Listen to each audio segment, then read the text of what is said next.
রাধে রাধে বন্ধুরা, তোমরা এখন কি করছো? আমি সকালের সব কাজ কমপ্লিট। মেয়েকে স্কুলে দিয়ে এলাম না, গাড়িতে তুলে দিয়ে এলাম। এসে এবার রান্না কিচ্ছু জোগাড় হয়নি আজকে, শুধু ভাতটা হয়েছে বন্ধুরা, কারণ মেয়ে ভাত খেয়ে স্কুলে গেছে। রুটি খেলে হজম হচ্ছে না, শরীরটা কদিন ধরে খুবই খারাপ।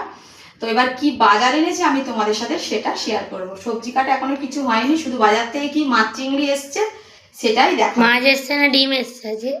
দেখাচ্ছি,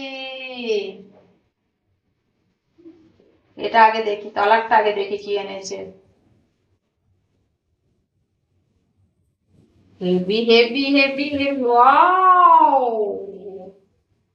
কি মাছ? ইলিশ মাছ। এই মাছটা কম হবে ভেবেছে, ওই জন্যে আবার একটা গোটাও নিয়ে এসছে। গোটাই? ওটা কম হবে ভাবছে, পুরো রূপোর মতো চকচক করছে। এই জন্য আবার এটা গোটা এনেছে। রূপোর মতো চকচক করছে। আর একটা প্যাকেটে আছে বন্ধুরা, দারুণ। ভাপা করবে নাকি গো? দেখি কি করা যায়, এটা ভাবছি মালাইকারি করবো। দেখো বন্ধু, কিছুটা ভাপা কিছুটা মালাইকারি। রান্না এখনো কি করবো ভেবে উঠছে না, কত খাবি। এই যে জ্ঞান উঠছে না, না, এই যে বড় বড় চিংড়িগুলো আজকে, কালকে ছোট এনেছিল বলে আজকে বড় বড় চিংড়ি এনেছে। এই যে, তো বন্ধুরা মাছ চিংড়ি কটা কেটে ধুয়ে বেছে নিয়ে আসছি একটু পরে।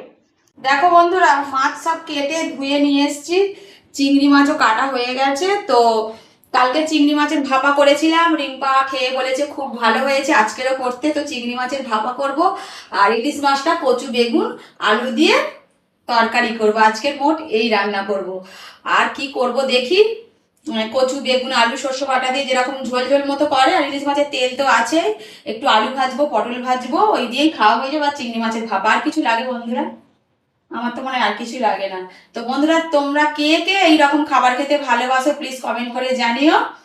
তো আমরা তো এইরকমই আজকের খাবো। আর আমার ভিডিও যদি ভালো লেগে থাকে লাইক কমেন্ট শেয়ার করে পাশে থেকো, আর ফলো বাটনটাকে ফলো করে দিই। এখন রাখছি, টাটা, রাধে রাধে।